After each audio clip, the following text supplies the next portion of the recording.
Bom dia a todos, bem-vindo. Bom dia, Léo. bom dia, Eric. Bem-vindos e bem-vindas ao nosso Oracle Construction Summit, na sua segunda edição. Estamos aqui com Eric Vinícius, representando hoje aqui o board do BIM Forum e também o Cinecom.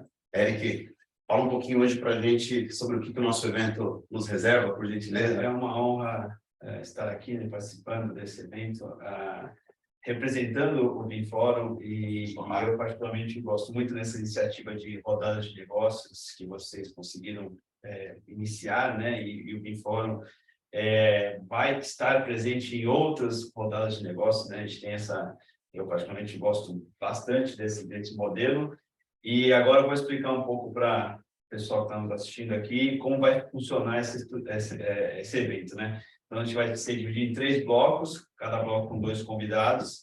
Vou falar rapidamente aqui, apresentar os convidados de forma simples, rápida, porém, em cada início de bloco, cada convidado vai se apresentar. E aí a ideia é discutir, fazer uma provocação, né, de tema, desses temas, e a gente fazer um debate. Ao final, a gente volta com um debate com todos aí, né? Vai ter algumas perguntas, dependendo do tempo. No final, acho que você também tem uma surpresa pessoal, né? É isso mesmo. E, então, só para fazer um resumo aqui, vai ter o início o bloco de planejamento, o nosso convidado, um grande amigo, fundador do BIM Forum Brasil também, o Rafael Fernandes, consultor estratégico de BIM, junto com o Bernardo, que é um principal sales consultant da Oracle, que vai também trazer algumas soluções e discutir sobre esse bloco de planejamento. Na sequência, o bloco de engenharia e obras, que é a nossa convidada Kézia Alves, que é consultora de implementação BIM, a líder e diretora da Conexão BIM. Tive o prazer de também conhecê-la nos últimos tempos aí no evento da Conexão BIM. A Natália Magatti, que é Senior Sales Consultant da Oracle também, vai estar aqui nesse bloco de engenharia e obras, falando um pouco de CDE, um pouco também de comum de dados, né? E colaboração. E para finalizar o bloco de TI e inovação, o nosso convidado Maurinei Rossi, da TRI, que é líder de construção e soluções digitais, né? Da Oracle também. E o Leonardo, que vai estar junto nesse bloco, que é a Conex Consultants Manager da Oracle, vai estar junto aqui e discutir. Então, a ideia é que 20 minutos aqui em cada bloco e a gente possa ter um debate construtivo e possa trazer muitos insights legais para o público geral. Podemos começar? Excelente. Obrigado, Eric, mais uma vez aí pela sua presença. Uma honra ter você aqui com a gente. Só 2 palavrinhas antes da gente avançar para a nossa primeira parte do painel. Como disse o Eric, eu me chamo Leonardo, faço parte aqui da Unidade Global de Engenharia e Construção da Oracle. Então, apenas para situá-los, né, em relação a essa iniciativa, em relação ao que nós temos promovido aí, em termos de transferência de conhecimento, de inovações aqui para o mercado brasileiro, nós somos uma unidade de negócios que faz parte da Oracle, já conhecida companhia aí de tecnologia com praticamente meio século de existência, famosa, né, por conta do protagonismo aí ao longo das décadas com as tecnologias de processamento de dados, e nós representamos uma unidade de negócio que, junto com toda essa oferta em infraestrutura tecnológica em nuvem, a plataforma para que as companhias desenvolvam as suas soluções, nós oferecemos uma plataforma com tecnologias específicas para suportar as necessidades de vocês que trabalham, de alguma maneira, com o ecossistema de engenharia e construção, com a realização de projetos ou empreendimentos de capital. Então, desde etapas muito preliminares, como planejamento,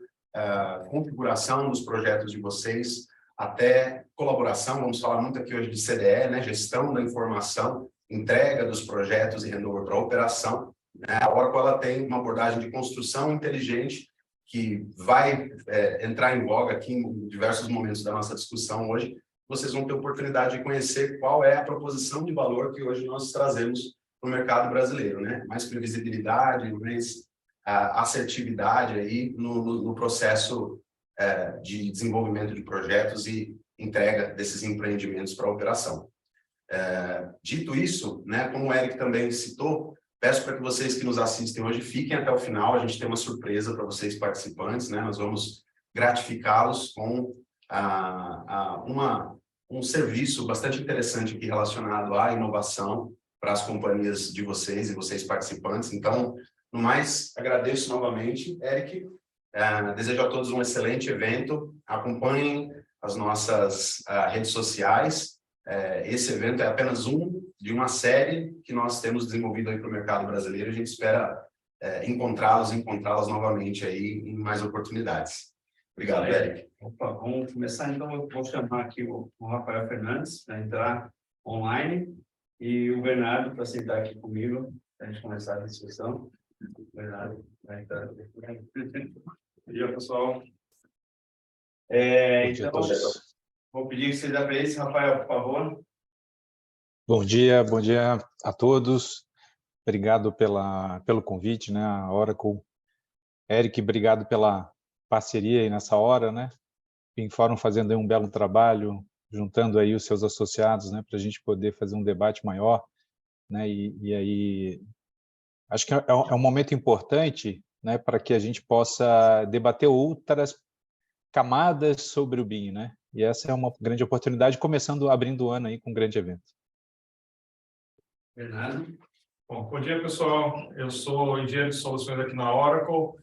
Já trabalho com gestão de projetos há 20 anos e estou aqui para tentar contribuir mais um pouquinho nesse bloco de planejamento. Vamos lá. Vou fazer uma primeira provocação aqui, direcionada aqui ao Rafael. Então, Rafael, aí, o Bernardo também, depois que o Rafael responder, fica à vontade. O retrabalho é um dos grandes problemas no desenvolvimento de projetos, mesmo entre profissionais que já usam softwares de modelagem. Na sua opinião, as principais causas e o que se pode fazer para minimizar esse retrabalho? Eric, essa pergunta é uma pergunta, acho que vale milhões, né? Porque se fosse fácil, já teria sido tratado, né? Resolvido. Eu estava, né, vendo esses pontos, né? Esses aspectos sobre retrabalho, né? Retrabalho é um grande desperdício, né? Eu sou professor de ferramentas ágeis, né? Um dos princípios é a eliminação de desperdício, né? Baseado no conceito de Lean. Algo muito simples, né? Que os japoneses já perceberam há muitas décadas atrás, né? Mas é um assunto novo para a construção civil. Então, como eliminar esse desperdício, né? Retrabalho. Eu sempre gosto de dizer para os meus alunos, em especial, que todo projeto começa a ser compatibilizado antes mesmo do primeiro desenho a ser feito, né? E aí, resgatando isso, mas como fazer isso, né?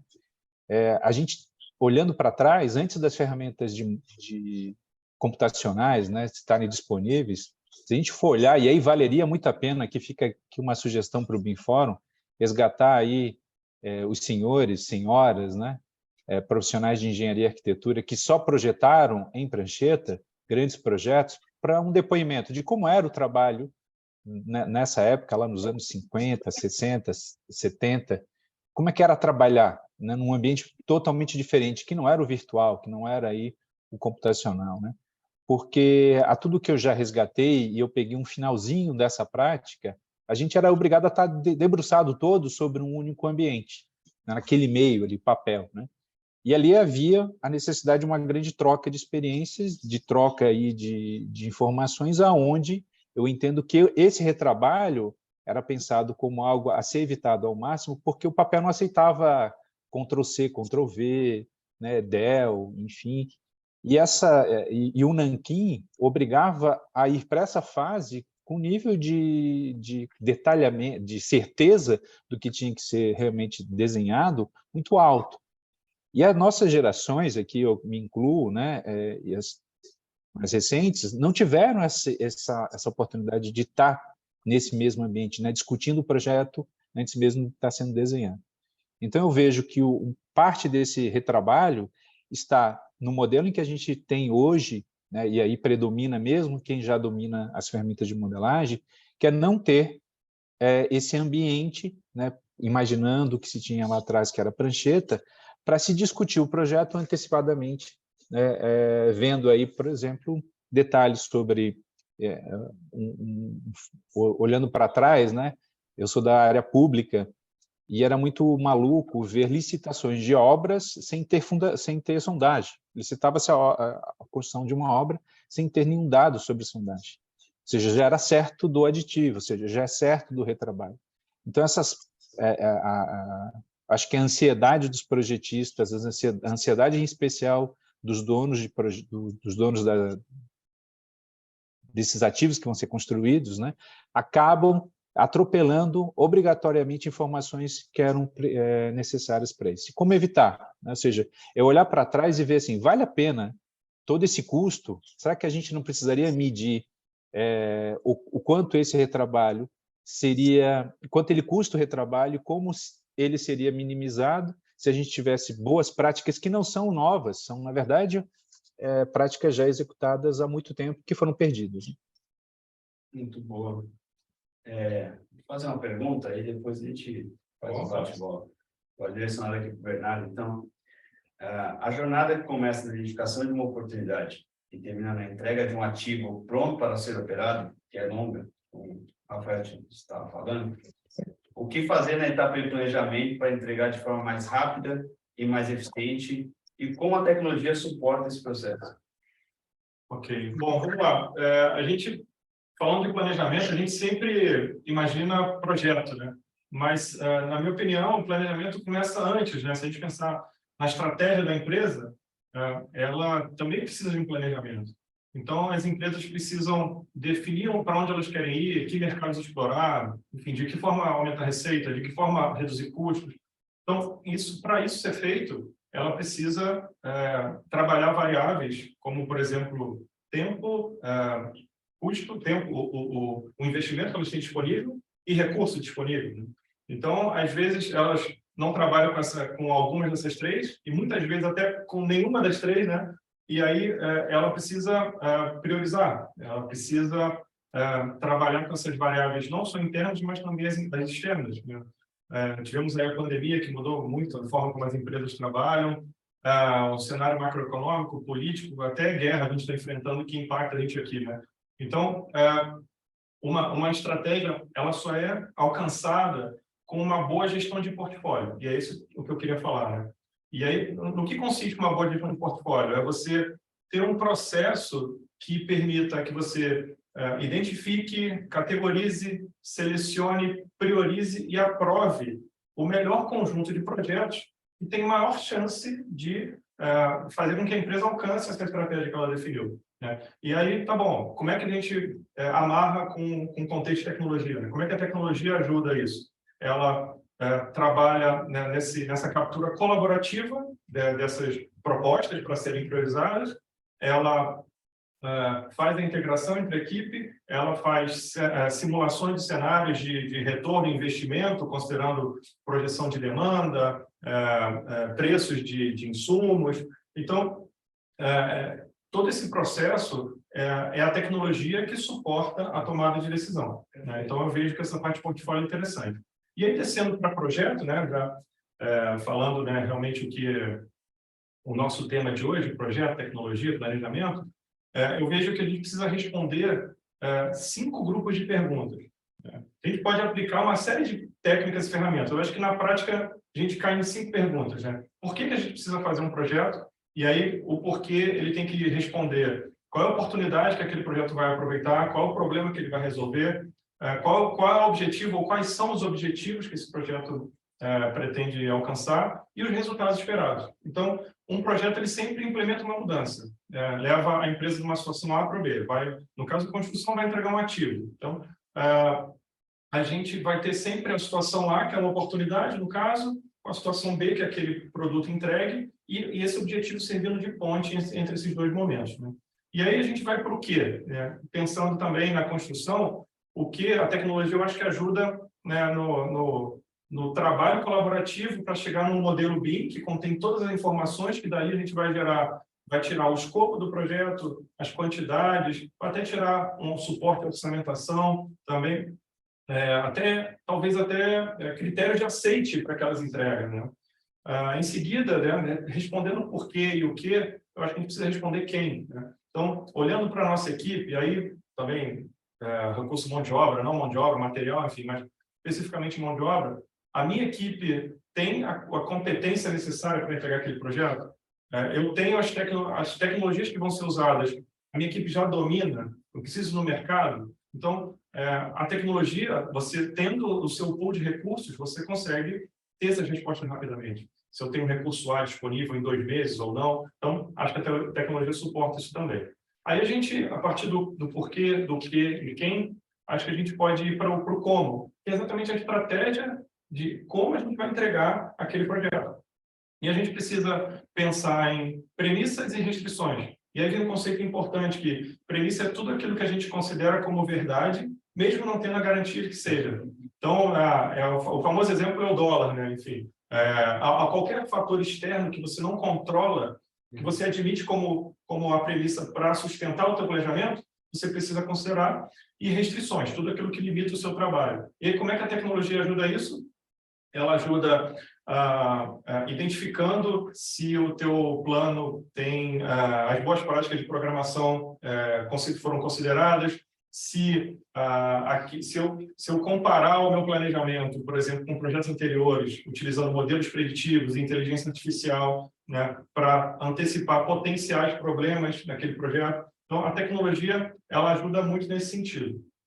E aí, finalizando, a gente teria que responder o quando e quanto, porque aí a gente precisa fazer o seguinte: todo planejamento tem que considerar as incertezas. Um planejamento que não não considera incerteza, ele é frágil, né? E aí vem conectando com a premissa. Se uma premissa é algo que eu considero como verdade, mas não tendo a garantia que seja, toda premissa gera um risco. E aí a tecnologia ajuda também, considerando os riscos, as incertezas, e trazendo isso para uma simulação para me apresentar qual é a chance que eu tenho de entregar o meu projeto no prazo que eu estabeleci e no custo que eu estabeleci também. Então, vejo que isso é um ponto importantíssimo. E aí, a gente tem a parte de custos, que eu vejo também a tecnologia ajudando nesse processo, já que a gente está falando especificamente de planejamento, nesse processo de orçamentação, né, orquestrando o fluxo de trabalho e distribuindo o trabalho entre as equipes, de maneira que esse processo seja mais fluido na organização, né? E aí, para falar um pouquinho mais rapidamente de programa e para encerrar, a gente falou um pouquinho de portfólio, falou um pouquinho de projeto. Agora, se a gente aumentar um pouquinho o tamanho e chegar num programa que, na verdade, é um conjunto de projetos gerenciados de maneira coordenada, que tem o mesmo objetivo fim, né? Normalmente a gente pensa logo em iniciativas governamentais, grandes eventos esportivos, portos, aeroportos, ações de infraestrutura.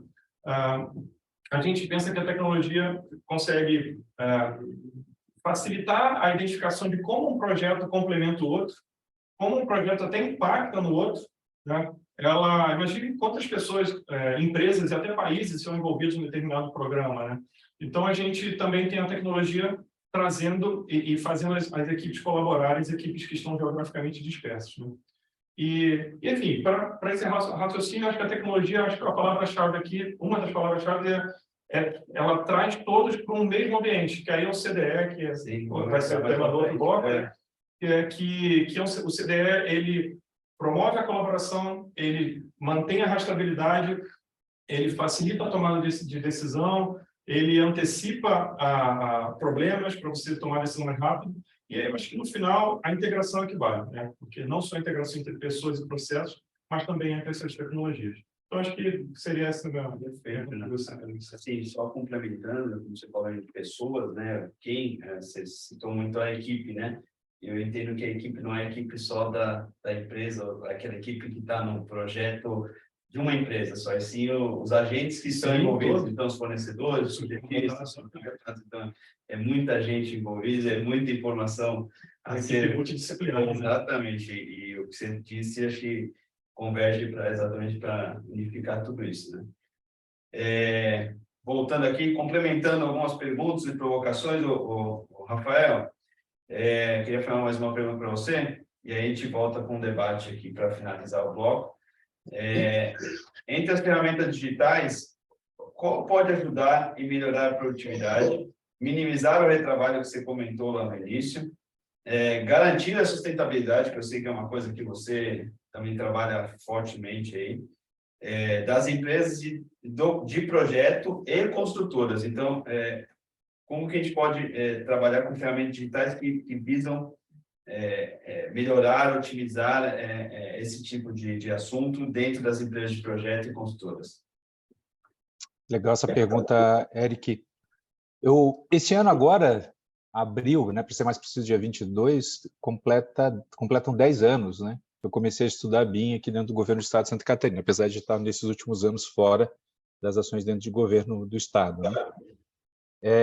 Mas é interessante que naquela época se falava muito em compatibilização, né, para vender o BIM como antecipador de problemas na obra, né? Ou seja, foco era a obra e como evitar. Então, e essas ferramentas, né, em especial as ferramentas de compatibilização e modelagem, eram muito faladas lá 10 anos atrás, né, contando com base na minha história. A gente hoje já venceu essa fase, né, de que as ferramentas de modelagem são importantes, enfim. Então, para os projetistas, né, para as empresas de projetos, eu vejo que, e aí tem uma história interessante dos próprios vendedores de softwares, né, de que lá no início dos anos 2000, se vendia softwares de BIM pela única e exclusiva facilidade de gerar cortes e plantas baixas, né? Falar, olha, você não precisa mais fazer cortes e plantas baixas porque o software faz automaticamente. Essa era a vantagem vendida, né? Ou seja, o ganho de tempo ali.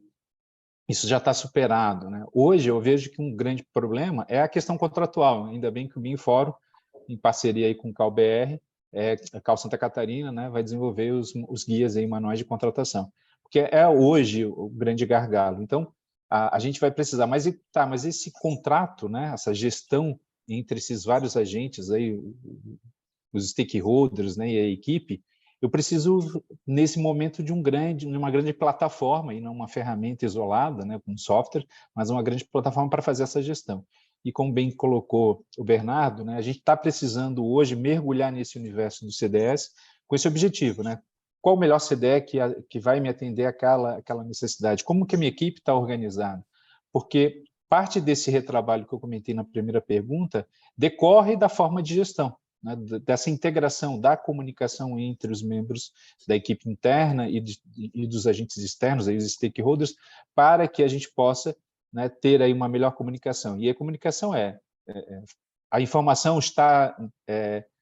foi entregue a quem precisava para desenvolver algo, a tomada de decisão foi decidida no tempo certo por quem deveria tomar a decisão. Então, esses fluxos de informacionais, e aí os CDEs, por isso eles estão apoiados na 19650, na ISO, né, que nós temos as duas versões traduzidas para o Brasil, são necessárias para que a gente garanta essa sustentabilidade, né? Ou seja, as empresas que não se apoiarem hoje em ambientes digitais e em ferramentas que vão trazer aumento de produtividade, né, estão fadadas aí a um insucesso, ou seja, em curtíssimo tempo, né, deixarem de existir porque não se adaptaram às novas tecnologias, né? Então, a gente pode colocar isso, né, dessa forma. As ferramentas de modelagem já foi grande onda, as ferramentas de compatibilização, mas hoje os CDS são, sim, a cereja do bolo, né? As ferramentas que precisam ser exploradas para melhorar a produtividade e garantir a sustentabilidade das empresas. É isso que eu ia falar, essa frase, né? Garantir a sustentabilidade das empresas, é exatamente isso. Bernardo, você tem algum outro comentário falando mais sobre retrabalhos também, que acho que é um assunto aqui debatido, e planejamento é uma chave. Sim, para isso? Exatamente. Eu acredito muito nisso. O planejamento nada mais é do que a antecipação da execução, né? Então, quanto melhor o nosso planejamento, mais chance a gente tem de aproximar a execução do que foi planejado, né? Então, isso para mim é primordial. Eu, minha formação é tecnologia, mas trabalho muitos anos com gestão de projetos, então estudo muito esse tema. Então, para mim, isso é determinante, né? E tem outro aspecto também, vinculando com a tecnologia, né, que o Rafael mencionou, né, tanto tempo atrás que não existia sistema para você fazer os desenhos.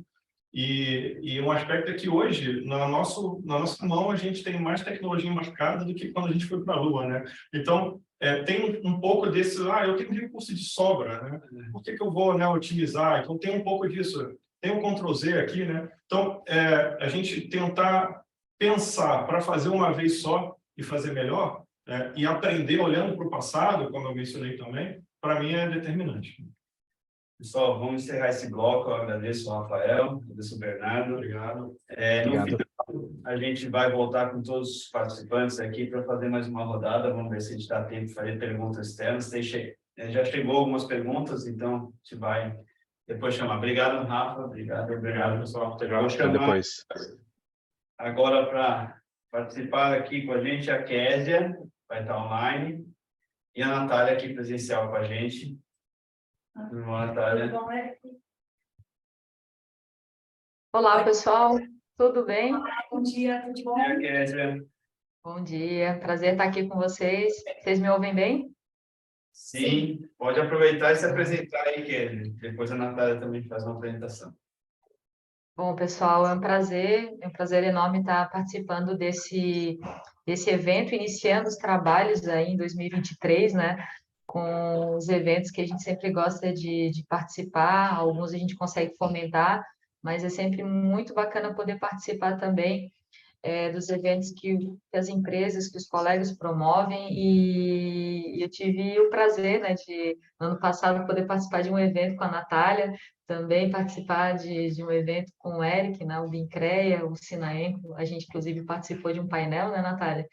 E foi muito bacana. Eu sou sócia proprietária da Conexão BIM, que é uma empresa que trabalha com eventos e várias ações para conectar os profissionais na área da construção civil, principalmente, sobretudo, com as demandas relacionadas ao BIM.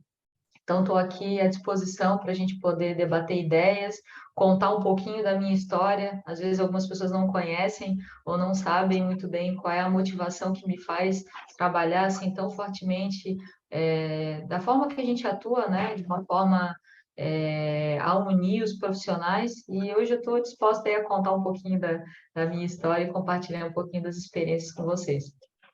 Obrigado, Natália. Bom dia a todos.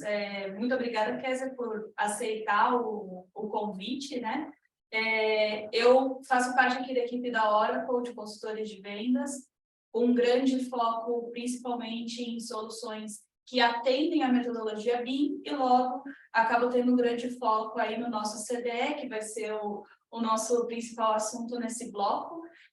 Já venho de uma experiência de implantação BIM, e eu gosto de contar também que eu fui aquela pessoa que na faculdade de arquitetura, sou formada em arquitetura e urbanismo, e na faculdade de arquitetura optou por trabalhar com tecnologia. Então isso tem sido uma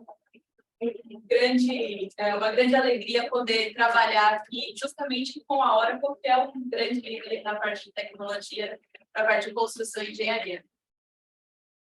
Pessoal, desculpa um pouco do barulho aqui, mas vamos continuar. Ao vivo é assim. Vamos continuar, então. Eu vou fazer a primeira provocação aqui, com uma pergunta difícil aí, o Rafael no início. Vou fazer uma pergunta também difícil, mas eu acredito que a Kézia consiga responder tranquilamente, direcionada para a Kézia. Kézia, como você enxerga os níveis de maturidade de adoção do CDE? Quais seriam os maiores desafios, uma vez que estamos falando não apenas sobre aprender uma nova ferramenta, mas também desenvolver novos processos de uma equipe? O que você entende sobre isso? Bom, para responder essa pergunta, para começar aquecendo, né, Eric? Você podia começar com uma de levezinha para ir crescendo, né? Mas não tem problema, não. Tem que ser com uma boa, assim, para a gente já chegar com tudo. Bom, para responder essa pergunta, eu vou contar uma historinha que a Natália vai lembrar muito bem, né? Que aconteceu lá no evento do Sinaenco. A gente estava num painel falando justamente sobre CDE, e a gente fez uma brincadeira com a plateia que lá estava. A gente pediu para que as pessoas que trabalhassem com modelagem levantassem as mãos, né? E praticamente toda a plateia levantou. E a segunda pergunta era se as pessoas que trabalhavam com modelagem trabalhavam de forma colaborativa. Né, Natália? Metade baixou a mão. E acho que algumas pessoas que ficaram com a mão levantada, eu pedi que levantassem mais alto ainda, aquelas que trabalhavam com modelagem de forma colaborativa e que utilizavam um CDE de forma eficiente. Aí teve umas 5, 6 pessoas que levantaram muito alto a mão, né? E aí eu pedi que elas subissem no palco para compartilhar a experiência delas com essa função. Todo mundo baixou a mão rapidinho. Porque, de verdade, é o que o Rafa falou, a gente está num momento de entender, né? Eu sou dessa geração que o Rafa falou, lá da era do Nanquim, e em que a gente sentava e discutia o projeto antes de começar o projeto. Eu, infelizmente, né, não sou da geração que nasceu com o computador na mão. Eu, infelizmente, sou daquela época lá do Nanquim. Então, e o CDE é a ferramenta que hoje, dentro do fluxo de trabalho BIM, ela nos proporciona trabalhar de forma colaborativa. Ela nos proporciona a, de verdade, perceber e aceitar que a gente não sabe fazer gestão de projetos. Eu falei isso em um dos eventos e algumas pessoas não gostaram disso.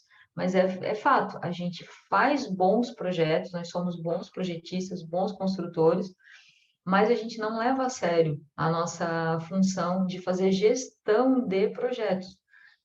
Se a gente for olhar como é a inserção, por exemplo, desse profissional de gestão de projetos dentro da indústria, ele é muito mais valorizado do que o profissional de gestão de projetos dentro da cultura dos escritórios. Muitas vezes ele faz gestão de projetos, ele é orçamentista, ele é comercial, ele é financeiro, ele é um monte de coisa e ele não é valorizado. O CDE, na minha opinião, ele hoje, concordo em gênero e número com o que o Rafa falou, ele é a bola da vez. A gente precisa entender como trabalhar com ele. E já vai a dica aí para vocês que são do setor público, né? Comecem olhando para o CDE. Muitas pessoas se preocupam em aprender a ferramenta, aprender a modelar, e não percebem que elas precisam aprender a fazer gestão de projetos. No setor público, você tem que aprender primeiro a fiscalizar o projeto, a solicitar o que você quer corretamente, receber, fiscalizar, para depois ir para um segundo passo, né? Então, a gente tem um desafio absurdo, um desafio gigante. E só para fechar, não sei se eu respondi adequadamente, né, Eric, mas só para compartilhar mais uma pequena experiência também do que aconteceu com a gente em 2020, nós criamos uma iniciativa de criar um projeto, o Hospital BIM, e foi um projeto totalmente voluntário. Nós juntamos 24 profissionais para desenvolver um projeto em 2 semanas para doar para o poder público. E isso só foi possível porque a gente usou um CDE, porque tinham profissionais, claro, de forma adequada, né? Tinham profissionais do mundo todo trabalhando com a gente, pessoal no Reino Unido, em Portugal, pessoas em toda parte do Brasil, e a gente atualizava as informações diariamente, às vezes até de hora em hora, de forma eficiente, utilizando o CDE. Então, nós temos aí um desafio muito grande, porque a maioria dos profissionais que a gente conhece usa CDE de forma muito rasa ainda, apenas como usa inclusive as ferramentas de modelagem, só substituindo o CAD pela ferramenta de modelagem e mantendo o mesmo fluxo de trabalho. Isso é que precisa ser revisto, precisa ser melhorado, né? Você pegou, acho que muito bem na questão da maturidade, na adoção do CDE, que falta essa maturidade mesmo no mercado. Você citou a questão dos órgãos públicos, né?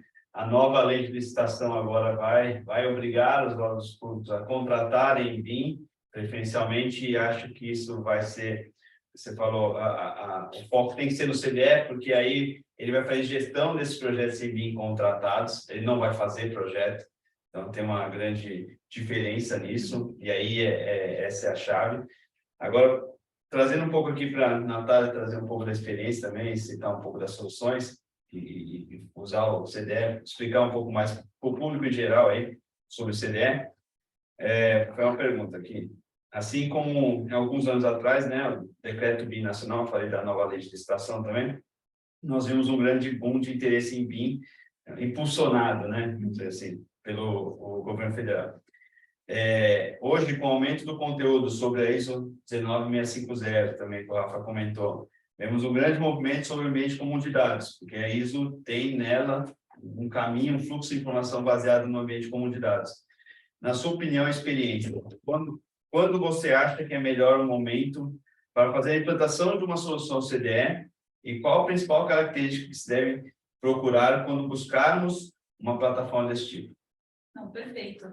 É bom trazer essa questão sobre o boom que aconteceu ali atrás, né, com o decreto BIM, aonde na época, quando teve essa grande mudança, eu trabalhava muito focada em treinamentos e todo momento as pessoas ligavam pedindo um treinamento de BIM. E aí passou, né, a gente tinha que explicar que não era um treinamento, o treinamento da solução da ferramenta não era o treinamento de BIM, propriamente dito, né? E hoje eu gosto sempre de retomar esse ponto, e eu sempre falo que a modelagem 3D é a pontinha do iceberg quando a gente fala sobre BIM. E muitas vezes a gente foca nisso. Quando a gente traz para essa questão da ISO 19650, a pontinha do iceberg vai ser as pastas, né? Eu já tenho meu sistema, já trabalho aqui com o meu servidor local. Por que agora eu teria que trocar para esse ambiente comum de dados, né? Então, eu tenho sentido que a gente ainda está numa fase de conscientização, assim como nós passamos pela fase de conscientização sobre BIM alguns anos atrás, né? Onde as palestras, os eventos eram muito mais para explicar que BIM não era só o modelo 3D, mas sim todas as informações que estavam conectadas ao modelo, né? Esse grande banco de dados, que é o que torna o modelo BIM realmente, né? O que diferencia um render, que nós vemos bem bonito quando recebe no carro de alguma construção, e de um modelo inteligente que vai nos auxiliar em identificar esses possíveis problemas que podem aparecer na fase de um projeto executivo, por exemplo, né? Quando a gente traz essa questão para o nosso CDE, o que acaba sendo o CDE na verdade, né? Ele é esse ambiente onde todas as informações são verdadeiras. Então, todas as partes interessadas de um projeto conseguem buscar as informações verdadeiras em um local único, né? Por isso que o CDE ele acontece na nuvem, justamente para facilitar esse acesso dessas informações.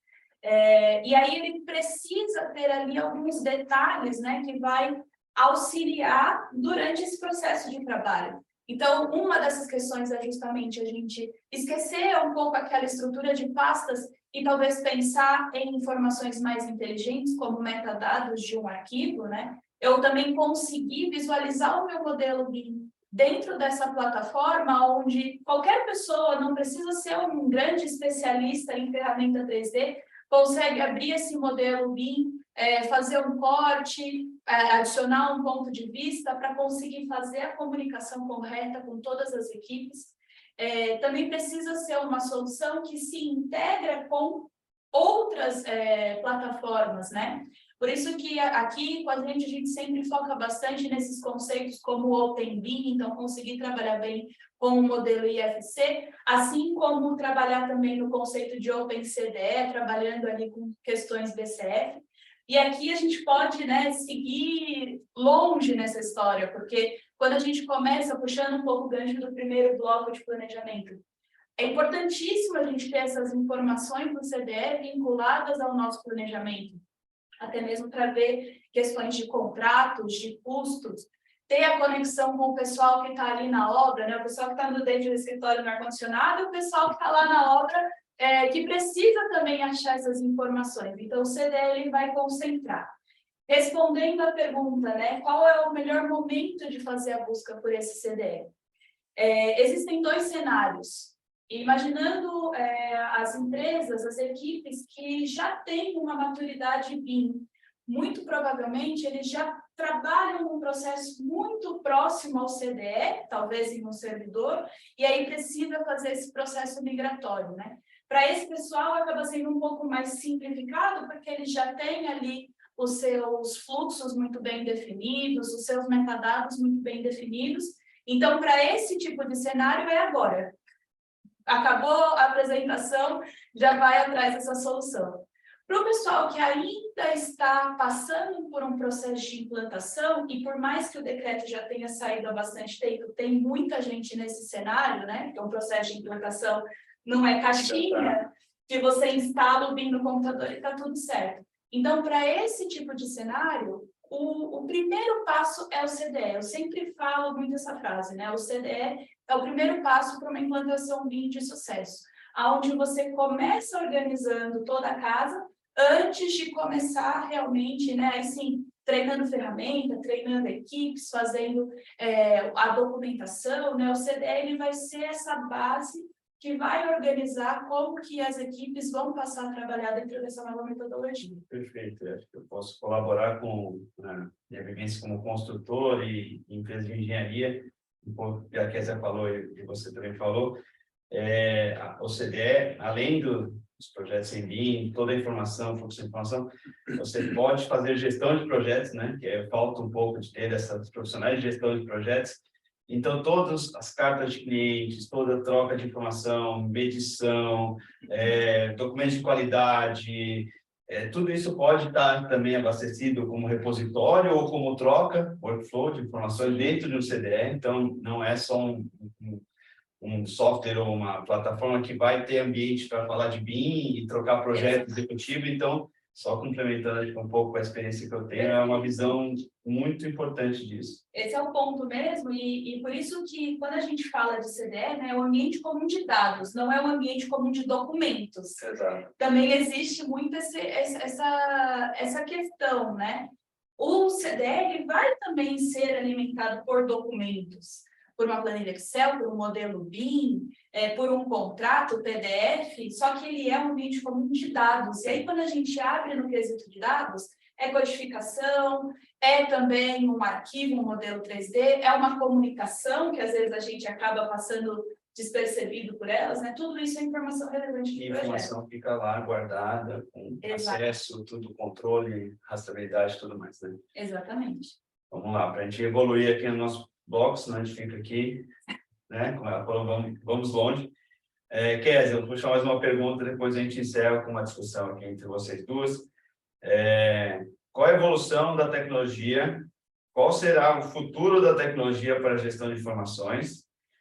Como você imagina esse próximo nível tecnológico? A gente pode falar de digital twins, fazer parte disso, né? Outras soluções aí, vendo um pouco, olhando para frente aí. Ótimo, obrigada pela pergunta, Eric. Como que eu enxergo, né? Eu venho do setor privado. Hoje eu acabo atuando bastante com o setor público, mas eu venho lá do setor privado. Eu enxergo, né? Vou lá para frente para depois voltar. Eu enxergo o futuro realmente muito promissor. Aqui no Brasil a gente, infelizmente, ainda está vendo assim essa evolução da utilização de tecnologias bastante avançadas nas grandes empresas, né? Temos já grandes empresas utilizando inteligência artificial para detecção de patologias em estruturas. Tem vários especialistas renomados, por exemplo, Marcel Catter, e vários outros profissionais, várias empresas utilizando. Temos já empresas utilizando digital twins. Por exemplo, a gente tem grandes construtoras e grandes empresas até públicas que já estão conseguindo utilizar. Só que a gente precisa olhar lá para frente, né? Com certeza precisamos avançar, só que a gente também precisa olhar aonde hoje nós estamos. Vou trazer um exemplo para vocês do cenário do que a gente vê dos participantes do BIM-CREA-SC, por exemplo. Nós temos um grande número de profissionais que são de empresas de pequeno porte. Essas pessoas de empresas de pequeno porte, como era no caso a minha empresa, quando eu tentei iniciar no BIM, elas têm uma grande dificuldade de avançar, de entender o fluxo de processo, de entender qual é a importância do fluxo, a importância do CDE. E aí eu trago um ponto muito importante para que a gente possa avançar e conseguir ir para essas novas tecnologias, para esse novo passo, né, para ir adiante. É a gente aprender a fazer a gestão de projetos e aprender a conectar as coisas que estão soltas. Por exemplo, precificação de projeto. Tudo começa em saber como precificar projeto. E a gente percebe que o mercado não sabe fazer isso. A gente tem trazido essa discussão muito à tona, no Sinaem falamos, no BIM-CREA falamos, temos feito vários webinários discutindo o tema. Se não houver a precificação correta, no setor público ou no setor privado, você coloca um produto que tem um preço defasado para uma equipe executar. Se essa equipe tem um tempo menor para uma entrega que não está quantificada adequadamente, ela vai entregar qualquer coisa. E esse qualquer coisa, muitas vezes, se você tiver as melhores tecnologias abarcadas na empresa, você vai frustrar essa equipe, você vai perder bons profissionais, você vai acabar desistindo, inclusive, de avançar na adoção do BIM. Então, esse é um ponto muito, muito importante que a gente tem trazido para discussões. Também trago aí um outro ponto para que a gente possa debater, para que a gente avance para o próximo nível, né? É a questão do setor público. Para que o setor público avance, a gente precisa, de fato, entender que a gente precisa melhorar os processos de contratação do setor público. E a gente tem várias experiências aí que a gente está desenvolvendo junto com o pessoal da Liga BIM, inclusive quero dar um oi aí para todos que estão, a Célia, a Ânia, não vou nem citar o nome de todos, senão o pessoal vai ficar bravo aí, citou um e não citou os outros, né? Mas tem várias pessoas aí da Liga BIM que estão no movimento com a gente, ajudando os municípios a entender como contratar projeto. E, puxa, mas eu ainda não tenho todos os softwares BIM. Não precisa, você precisa entender o que você quer, como que você vai contratar, fazer uma boa contratação e você precisa especificar como você quer utilizar o CDE. Caso você não tenha ele contratado, coloque na planilha de custo. Coloque na planilha de custo e contrate a empresa que vai executar esse projeto e remunere a utilização desse CDE. Essa é a forma mais curta que a gente tem disseminado, tem trabalhado na Liga BIM para que a gente possa avançar. E aí, fechando aí a minha fala, para não me extrapolar aqui os meus 5 minutos, acredito que o Gêmeos Digitais, ou Digital Twins, é um dos grandes benefícios que o setor público pode colher, né? A gente ainda não conseguiu perceber isso, eu pelo menos vendo assim nas prefeituras, a gente não conseguiu ainda colher esse benefício de forma efetiva, né? Como o Rafa falou, né? Tem muita gente que ainda valoriza os benefícios do BIM com a questão de você fazer um corte e gerar um corte automático. As pessoas ainda no setor público ainda enxergam isso como o BIM de uma forma muito rasa. E a gente precisa aprofundar e mostrar para eles que a gestão da manutenção, né, a qualidade, a diminuição dos aditivos que vão ser benefícios imensos, né, para a melhor gestão dos recursos públicos, e também a gente ter a possibilidade de fazer gestão através dos gêmeos digitais. Acho que são passos aí de evolução longos, mas a gente precisa mirar e trabalhar nesse sentido. Muito bom, Kézia. Natália, você tem algum comentário sobre olhando para frente essas novas tecnologias? Eu vejo que a tecnologia, no geral, né, quando a gente olha até mesmo no nosso celular, no nosso computador, teve um avanço muito significativo nos últimos anos. Não é incoerente imaginar que isso aconteceria também no nosso setor de construção e engenharia.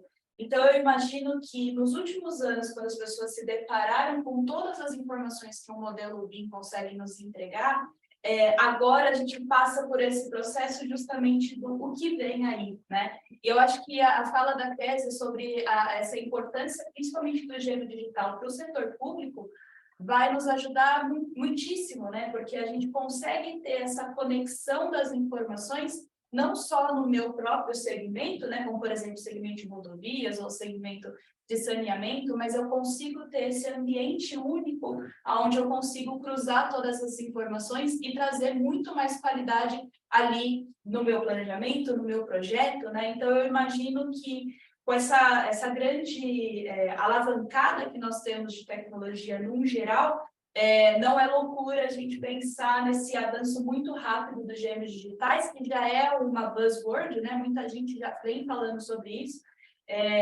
mas eu vejo que isso vem também com uma maturidade.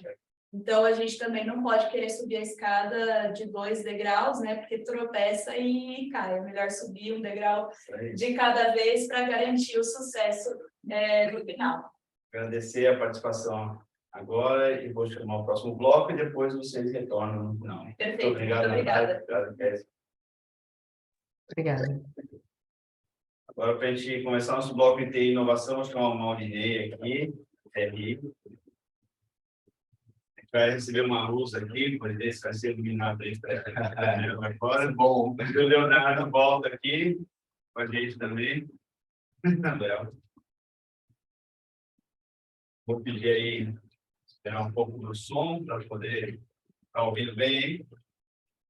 Então vamos lá, Morelli, se apresenta rapidamente aí, começar lá a volta aqui. Em primeiro lugar, agradecer aí a oportunidade, né, do time Oracle, do BeamForum, de estar aqui presente, né, representando a TRI.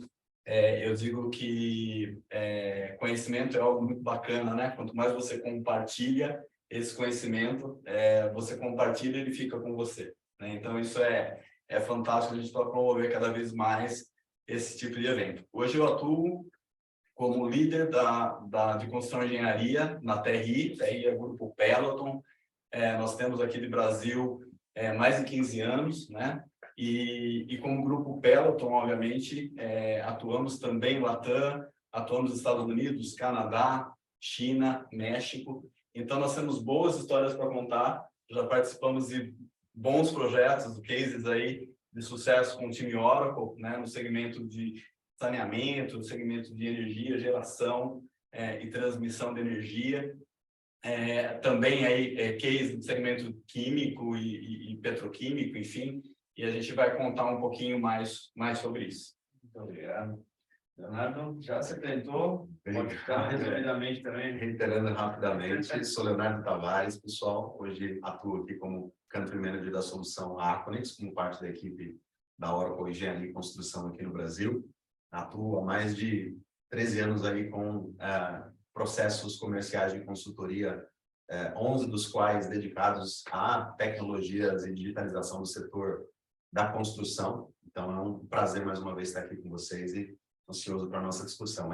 Será muito boa aqui. A gente está evoluindo nos blocos, né? Acho que a gente está nessa lógica de evolução, de gestão de projetos, e agora, pensando um pouco mais na segurança da informação e na inovação, trazer uma provocação aqui, como eu falei para todos, só pergunta fácil. René, vamos lá. Acredito que já tem um consenso, né, no ecossistema, envolvido nos empreendimentos de capital, a aplicação pragmática de tecnologias como principais aliadas das suas metas de performance e resultados. Tendo em vista os diversos cases que conhecemos, aí acho que você pode trazer experiências de cases, né, aplicados em projetos, que apresentam taxas impressionantes de ROI. No entanto, de acordo com a sua experiência como líder especializado em digitalização, como essas organizações estão inserindo a transformação digital em suas estratégias corporativas, qual a forma ampla de disrupção que está sendo tomada nessas implantações, em prol de uma modernização mais profunda e do crescimento dessas organizações. O que você pode trazer como sua experiência? Isso, né? Uma busca, né? As perguntas aquelas de vestibular, né? Bem grande, com a resposta, espero que a altura aqui também. A água está alta, né? Já tivemos bons debates aqui. E como o Rafa mencionou, né? Eu também sou professor e como todo bom professor, eu vou iniciar um pouco embasando o conceito, né? Quando a gente fala aí de empresas disruptivas, inovação disruptiva, isso é muito bacana, né? A gente percebe que hoje, né, as empresas ainda estão nesse roadmap, né, de inovação, de transformação digital, e as tecnologias, felizmente, as tecnologias estão prontas, né? Mas só a tecnologia não vai chegar em todas essas evoluções, né, conforme o Bernardo comentou, do planejamento, né, ou seja, da melhor forma de gestão dos projetos de construção e engenharia, olhando sobre a ótica do dono, né, do proprietário e também das subcontratadas. Isso, então, é um conjunto, né? Passa por cultura, passa por processo e enfim, por tecnologia. E, felizmente,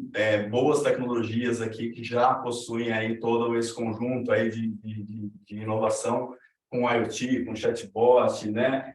Gêmeos digitais, conforme foi falado, enfim. Então, começando, assim, só um comparativo rápido sobre empresa tradicional e, de novo, né, empresa tradicional é o que, né, 90% do mercado que nós temos, isso é importantíssimo, né? Então, foco em inovação contínua, né? Então, sempre a melhoria no produto, uma nova cor, uma nova feature, enfim, para serviço, um novo serviço, enfim, Já as empresas disruptivas, elas têm aí produtos simples e de baixo custo, né? Então, isso, pensando um pouco também no que o Rafa falou lá no começo, né? Eu também gosto muito de Scrum, Lean, né? Lean Manufacturing, vim desse meio, né? Eu trabalhei muito como gerente de projetos em delivery. E quando você tem essa questão, né, da interatividade e da interatividade, né? Então, esses produtos da empresa digital, eles têm esse aspecto de simples e baixo custo, ok?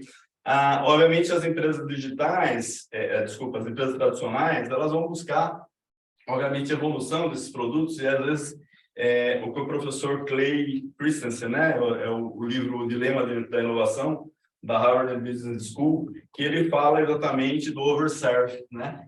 Às vezes nós estamos tentando criar produtos ou serviços que às vezes o nosso cliente não precisa, né? Então, eu estou colocando um feature novo, aumentando memória, nitidez e tudo mais, mas o cliente não quer isso, né? E já as empresas disruptivas, né? Elas buscam fazer o que o cliente precisa, né? O que o cliente quer, né? O foco maior é no cliente. Então, fácil de usar, sempre o mesmo preço, né? Eu queria só para dar um panorama que isso fique mais nítido, né, para quem estiver aqui conosco, citar o exemplo, né, que é um exemplo amplamente divulgado aí nas mídias, o case, né, da Blockbuster e da Netflix, né? Blockbuster, né, eu também sou old school, né? Então, fazer as locações de fitas e depois de DVDs, né, nessas empresas.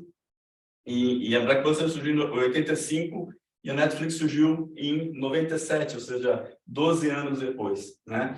E veja, alguns números aqui, né,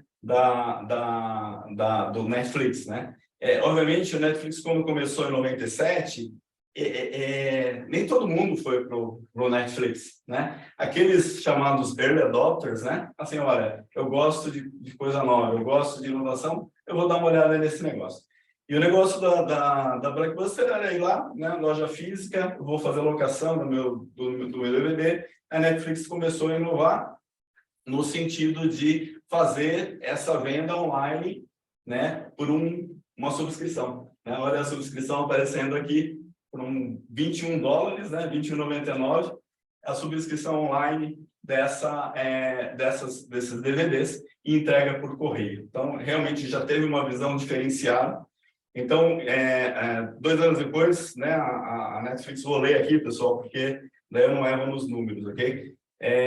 99 faturou 5 milhões, né, a Netflix. Em 2000, né, houve uma aproximação da Netflix e Blockbuster para uma possível aquisição da Netflix, né? Eram 5 milhões que estavam na mesa e a Blockbuster recusou, né? Não quis seguir em frente com a negociação. Em 2007, a Netflix abandona aí, né, o aluguel de DVDs e lança a plataforma de streaming, né? Em 2010, 16 milhões de assinantes e receita de 2 bilhões, né? E esse foi o ano da falência da Blockbuster, né? Então, óbvio, de novo aqui, talvez se a Blockbuster tivesse pensado em criar um novo negócio, né, disruptivo, que pudesse conviver, né, com o negócio tradicional, talvez a gente teria uma outra realidade de mercado, né? Enfim, é uma decisão que ficou lá, né? Muito provavelmente, eu até brinco, né? Quando eu falo sobre isso para os meus alunos também, que muito provavelmente times da Blockbuster não gostam muito de ver séries e filmes no Netflix hoje, mas ok, isso é um detalhe. E agora, recentemente, a Microsoft lança uma oferta aí que está em negociação, né, de 8,8 trilhões, né, e os analistas projetam um lucro operacional de 8 bilhões. Então, esse é um panorama, pessoal, voltando à pergunta, né, assim que realmente a gente tem que olhar para a tecnologia ajudando a construir esse panorama disruptivo, ou seja, pensar fora da caixa, pensar em novos negócios, porque esse é o caminho, né? As empresas estão nesse caminho e esse é o caminho a ser trilhado. Obviamente, como o time citou aqui, com planejamento, com bons projetos, ok? Acho que destacando aí o que você falou, esse exemplo, esse mercado, essa indústria de engenharia e construção, um mercado muito tradicional. Exato. Né? Então, acho que vale o exemplo, porque a gente precisa se ajustar, se adaptar, manter essa transição do tradicional para o novo, né, para o disruptivo. Acho que é um caminho sem volta e não tem como fugir disso. Exatamente. De novo, né? Disrupção é um processo, né, pessoal? É algo que acontece, né, com evolução, interação, né? Muitas vezes, né, os disruptores constroem modelos de negócios diferentes dos existentes, no caso da Netflix. Inovações disruptivas são bem sucedidas, algumas não, né? A história da Harvard, né? Errar rápido, né? Então, se eu tenho que errar, eu tenho que errar rápido com baixo investimento, né? Então, aí, outro aspecto, né? De novo, não significa que as empresas precisam jogar fora os negócios, são lucrativos, mas sim começar a pensar em novas soluções. E a tecnologia, obviamente, tem um fator fundamental nesse papel. Perfeito. Léo, trazer aqui uma pergunta e depois a gente faz um complemento aí. Vamos lá. Na qualidade de executivo de tecnologias, né? Interage com gestores de diversas indústrias. Como você avalia a abordagem atual dos stakeholders que lideram as organizações usuárias dessas tecnologias, como as que a Oracle oferece? E quais as principais preocupações desses executivos na escolha de parceiros de tecnologia que tenham essa capacidade de tornar viável seus objetivos mais estratégicos? Ótima pergunta. Obrigado, Eric. Bom, corroborando um pouquinho com o que o próprio Maurinei nos trouxe aqui, né? É fato que hoje nós encontramos cada vez mais essas empresas disruptivas. É fato que as empresas elas já estão conscientes, né, dos benefícios que a tecnologia pode trazer como aliada. No entanto, por outro lado, também existe uma oferta muito grande de tecnologia, né? Existem muito mais players, o que torna o processo de descoberta, né, de investigação, de entendimento dessas tecnologias adaptadas aí à realidade de cada empresa também um processo desafiador, né? No entanto, acredito que alguns dos principais aspectos, né, que as empresas que hoje estão despontando aí, com os cases mais interessantes, com os casos de retorno também mais expressivos que a gente observa aí no mercado, elas têm adotado, sobretudo, né, até por essa multiplicidade de atores, de tecnologias, de ofertas que existe hoje, também players que tenham, de alguma maneira, expertise na indústria, né? Hoje a gente está falando aqui de engenharia e construção, está falando de processos de desenvolvimento de projetos, de entrega desses ativos construídos, né? Mas, fundamentalmente, é um processo de engenharia e construção que vai permear várias indústrias, né? Varejo vai demandar esse tipo de serviço e atividade, né, do setor de engenharia e construção, saneamento, foi falado aqui, energia, infraestruturas críticas como um todo, né, mas a construção civil como um todo. Então, as empresas elas têm buscado players que, de alguma maneira, agreguem valor nesse sentido de compartilhar experiências, transferir conhecimentos sólidos aí com expertise na indústria, que conheçam sua realidade, que conheçam seus desafios, né? Já tenham vivido na pele, tragam aí casos de referência que sirvam como balizamento até para suas estratégias com tecnologia e que também tenham um foco, né, numa visão de continuidade de futuro. Isso que o Maurinei falou aqui, de ter as tecnologias prontas, né? Ter algo que pode ser aplicado pontualmente agora para a gente poder obter retorno rápido, né? E exponencializar aí a disponibilidade de recursos para investir ainda mais nessa transformação digital. É uma verdade, mas gradativamente esses executivos passam a olhar com mais cuidado também essas empresas, não só pela sua capacidade de entregar um resultado rápido, mas por essa visão de continuidade, de evolução, de foco em um valor agregado aí para essas organizações à medida que elas avançam nesse processo de transformação digital no futuro, né? E isso compreende também, Eric, uma troca, né, dessa abordagem de aplicação de tecnologia, substituindo aplicações pontuais que são aplicadas ali muito mais focadas na funcionalidade que ela oferece para uma demanda, para uma necessidade momentânea, por tecnologias que a gente chama de plataforma, né? Existe um conceito que a gente costuma dizer que 1 mais 1 é igual a 3, né? São tecnologias modulares, ou seja, você soma gradativamente conforme as necessidades da empresa evoluem, mas que gera um valor agregado muito grande, né? A gente falou aqui de CDE, CDE não é apenas gestão de documentos, é gestão de informações, e o Eric também trouxe a questão de trazer um processo mais amplo, mais profundo de gestão de projetos também para essa tecnologia. Esse é um exemplo claro, né? Que a gente pode agregar aí capacidades, né, que podem trazer maior valor agregado durante outras etapas e permitir essa implantação gradual, né? Também não posso deixar de falar que a gente vive na era da informação, então a preocupação com a segurança da informação também é algo crítico, né? Nos dias de hoje, a gente observa aí cada vez mais ataques cibernéticos, né? Disputas comerciais nesse nosso setor de engenharia e construção, que a gente sabe que exige um certo cuidado, né, com essas informações sensíveis, tanto para fins comerciais, quanto, enfim, vazamento de informação como um todo. Então, essa priorização da segurança, né, na abordagem tecnológica também é uma preocupação cada vez mais latente.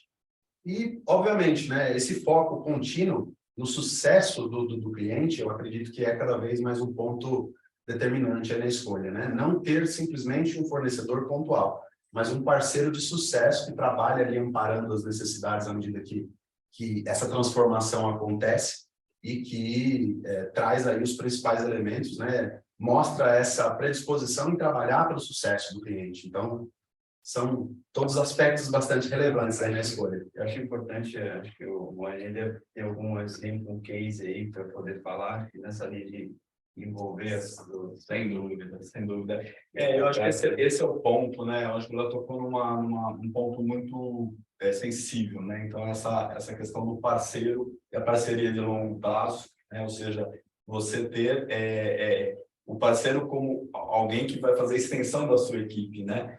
Nós temos um cliente de longa data, né? No segmento de construção engenharia, voltado para geração de energia, transmissão. Eu estou aqui, inclusive, com o time, né, da Vista de Ouro, o Felipe e Cardoso, que participaram junto comigo desse projeto. Foi um dos primeiros projetos lá em 2017.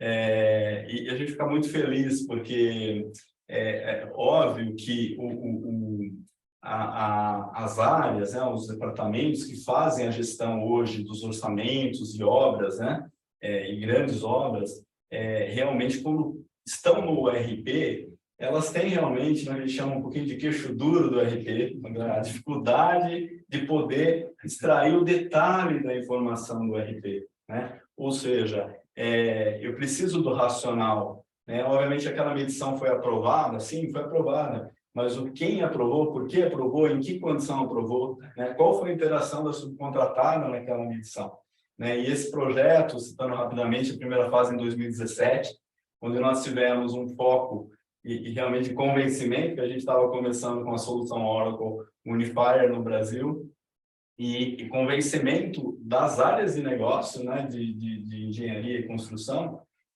voltadas para a gestão de orçamento, contratos de grandes, puxa, mas eu vou conseguir fazer, eu vou conseguir integrar com o meu RP, eu vou poder gerar informação depois ali no meu data lake para poder ter informações sobre o todo, no detalhe? Sim. E a gente gradativamente começou a mostrar que sim, né? Então, a gente fez essa primeira fase em 2017, né? Com toda a gestão do orçamento, contratos, medições, integração com o RP, o retorno do RP, a rastreabilidade da informação entre, né, as soluções de engenharia. Então, esse detalhe, o racional, onde está? Está lá no Unifier, né, que é a solução Oracle. E realmente, gradativamente, nós convencemos, tanto é que essa empresa, a princípio, a gente teria uma primeira fase, só para gestão de orçamento de contratos. Eles ganharam um prêmio lá na França, né, e voltaram pedindo uma fase 2, né, de gestão de obra. E aí, uma grande questão na fase 2, daí, foi em seguida, em 2018, a gente tinha que controlar. Puxa, tem um grande ponteiro de obra, né? Lá no sertão da Bahia, muitas subcontratadas, né? E foi bem na época de Mariana. Se acontecer qualquer coisa, né? Com segurança dessas subcontratadas, quantas pessoas dependem da obra? Né? Esse era o ponto.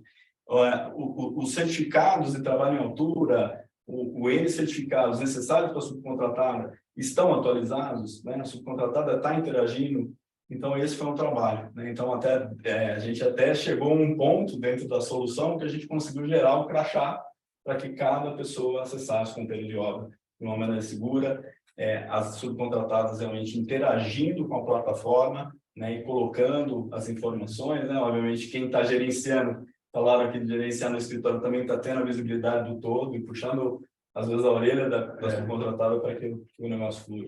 Não, eu acho que essa iniciativa desse evento em si, assim, é muito bom, porque além de trazer insights e ter essas discussões, e trazer até problemas, né, dificuldades que a gente enfrenta, mas, ao mesmo tempo, público, né, que enxergar o exemplo prático, né? Acho que o que o Marlene trouxe, a Kézia trouxe um pouco o exemplo prático da colaboração usando o CDE no projeto do hospital, que eles fizeram com muito sucesso. Então, são esses exemplos práticos que motivam o público a acreditar que isso dá certo, que isso é possível. Então, acho que as soluções são bem interessantes. Não é futuro, né? Já é realidade. Já é realidade. A gente jogou lá para frente, voltou, né? Trouxe aqui a discussão. Vamos fazer mais uma pergunta aqui, Moane. Vou fazer mais uma pergunta, a gente já vai partindo para o final. Acho que tem algumas perguntas aí do público, tá?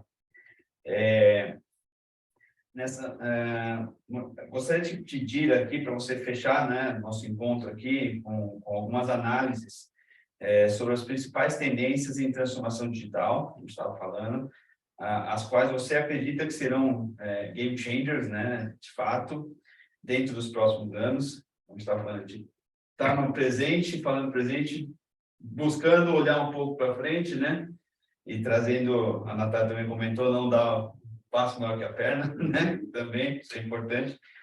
Então, o que você entende como principais tendências de transformação para os próximos anos e do que já vem sendo aplicado atualmente em termos de inovações, o que você pode... Perfeito. Eu gostaria de citar, né, um trabalho recente da Oracle, no mercado americano, né, mas eu entendo que muito do que foi colocado lá também tem a ver com o nosso mercado, né, a gente vive um pouco aí desse mercado de construção de engenharia e ouve, né, um pouco também desses depoimentos colocados aqui. A Oracle fez um evento chamado de predição no segmento de construção de engenharia para 2023 e vou pedir a liberdade aqui para ler, né, o depoimento de duas entidades, uma empresa e uma entidade voltada para essa questão da predição 2023, né? Então, o primeiro ponto é da Engineer News Records, né, uma mídia especializada em projetos de engenharia dos Estados Unidos, né? Então, o ponto, né, é o Jeff Wooders, né, que é o cara que é o editor-chefe. A indústria da construção está analisando como pode usar melhor seus dados, porque o risco está aumentando no setor de construção. E a tecnologia se transformou uma forma de mitigar os riscos e usar esses dados de maneiras que vão além do projeto, né? Então, acho que é um pouco desse resumo, que é a preocupação com o dado, né? Ou seja, eu tenho esses dados distribuídos nos vários sistemas, estão no RP, estão nas soluções de construção e engenharia. Como é que eu faço com que isso seja capitalizado em prol de melhoria contínua, né? A gente sempre fala de PDCA, melhoria contínua. Como é que eu faço transformo isso realmente para que a gente possa, dentro dos nossos projetos, planejar melhor, executar melhor, garantir que daqui a 5 anos, se eu tiver algum questionamento dentro do meu projeto, em relação a uma pessoa, ou uma subcontratada, ou algum órgão, eu tenho esse histórico de informação. Então, o dado é muito sensível, e esse eu acho que é um grande ponto, né, que as empresas estão investindo fortemente. Nós temos o outro cliente de saneamento, que eles já estão nesse estágio, né? Ou seja, eles implementaram lá o Unifier para fazer gestão de orçamento de contratos, implementaram o P6 para fazer gestão operacional do cronograma de obra, integraram tudo isso, inclusive com o RP SAP, falando da concorrente aqui, a hora que vai brigar comigo, mas fizeram a integração disso e, enfim, agora é o próximo passo. O que eu preciso fazer, né? Eu vou ter um Databricks, um Data Lake para poder consolidar todas essas informações, né, e ter um diferencial em relação a isso. Então, eles já estão nesse caso. E outro ponto da vice-presidente da Pepper Construction, né, a Jennifer Swart, acho que o sobrenome está correto. Uma grande coisa que estamos vendo como uma tendência no mercado solar é olhar para novas funções e estruturas organizacionais completamente novas. Eu diria que as mudanças nas estruturas organizacionais são um grande pivô que estamos vendo em todos os colegas do setor. Aí, de novo, a questão disruptiva, né? Inovação disruptiva. Eu preciso jogar o meu negócio fora e começar do zero? Não, não é isso. Mas eu preciso pensar fora da caixa, porque aí é o custo de não fazer nada. Se eu não fizer nada, alguém, né, vai fazer. Então, esse é um ponto para a gente pensar, na minha visão. Esses são os principais, e óbvio, né? E na linha que o Léo colocou aqui, né, importância, né, de ter um roadmap de transformação digital. Na minha época, né, como eu falei de novo, vou falar novamente que sou old school, chamava-se lá o plano diretor de informática, né? Ainda algumas empresas o têm, mas é o roadmap de transformação digital, né? Essa questão de tecnologia, de plataformas para eliminar silos de informações, né? A gente vê hoje muitos silos de informação. Então, hoje, pessoal, a nossa experiência com as soluções de função de engenharia Oracle, tudo que eu tenho em Excel, e eu estou fazendo em Excel e controlando, às vezes, só o não analítico, né? O sintético no RP, eu consigo implementar uma solução que faça uma gestão mais eficiente, né? Foco na segurança, né? O Léo comentou também, então, óbvio, quando se fala em nuvem, sempre é o primeiro ponto. Algumas empresas falam, preciso que fique on-premise, tem que ficar aqui dentro da minha casa, mas mesmo assim, às vezes, essas empresas sofrem ataques cibernéticos. Então, esse é um ponto, né? E a gente percebe cada vez mais que a tecnologia está avançando, está evoluindo para garantir essa confiança. Integração de dados, então, sempre quando eu vou ter um projeto de construção de engenharia, eu vou integrar com o RP, seja um RP Oracle, preferencialmente, seja um SAP, seja um TOTOS, eu vou ter. E Data Driven, né? Eu já falei sobre isso, a informação, a decisão tomada em decisões, aí você pode pensar em inteligência artificial, enfim, várias coisas que podem ser agregadas nessa informação disponível. Essa questão de transformação digital, você tem algum comentário a mais na questão de fluxo de informação, como comentou, sem importância? Sem dúvida.